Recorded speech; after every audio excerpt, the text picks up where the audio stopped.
Liège 2017, une grande campagne de consultation citoyenne vient à nouveau d'être lancée sur le thème « Réinventons Liège », un processus participatif qui permet aux citoyens de commenter et partager leurs idées pour leur ville. Liège renforce donc aujourd'hui sa qualité de grande ville à l'écoute du citoyen.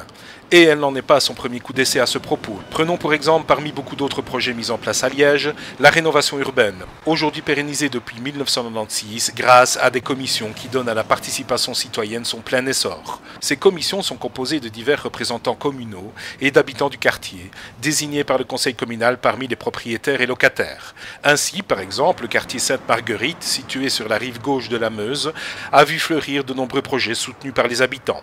Nous avons rencontré Sylviane Kesch, conseillère en rénovation urbaine, qui nous livre ici son expertise sur plus de 20 ans de participation citoyenne. Ce qui me semble vraiment important, c'est de se rendre compte que c'est vraiment une richesse de pouvoir être en contact avec les citoyens.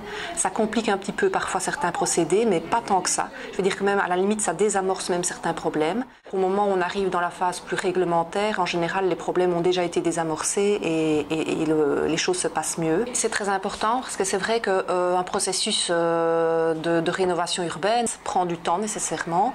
Et c'est vrai que les gens ne connaissent pas toutes les procédures et tout ce qui peut alourdir un projet. Et puis alors l'intérêt aussi, c'est de pouvoir attirer notre attention sur des problématiques dont on n'a pas nécessairement conscience quand on n'habite pas un quartier. Ce qui est important aussi, c'est que les gens puissent y trouver des éléments dans lesquels ils peuvent s'inscrire, des projets sur lesquels les gens peuvent s'investir eux-mêmes.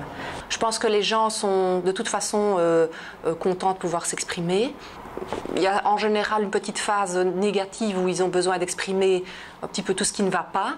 Donc il faut accepter de passer cette phase-là et de les écouter. Et puis alors on se rend compte qu'une fois qu'ils ont pu évacuer un petit peu ces sujets-là qui les fâchent, ils passent alors à des choses beaucoup plus constructives et ça donne de la crédibilité au projet aussi. L'important, c'est surtout d'aller sur le terrain, je pense, et de ne pas avoir peur d'être en contact avec les gens. Les gens veulent participer au devenir de leur lieu de vie. Ils ne veulent plus être simplement des spectateurs, ils veulent vraiment y participer parce que c'est quelque part quelque chose qui leur tient extrêmement à cœur. Il ne faut pas avoir peur de la participation citoyenne. Il faut être sur le terrain, il faut écouter les gens, il faut discuter avec les gens connaissent beaucoup de choses, ils peuvent vraiment aider à ce que les projets fonctionnent mieux, à ce que les projets soient plus pertinents. Maintenant, ça ne veut pas dire qu'on doit tenir compte de tout, et ça, il faut être très clair aussi avec les gens dès le départ, mais c'est vraiment intéressant. La ville peut intervenir, mais s'il n'y a pas une dynamique d'ensemble et si les gens ne sont pas partie prenante du projet, les résultats seront moindres.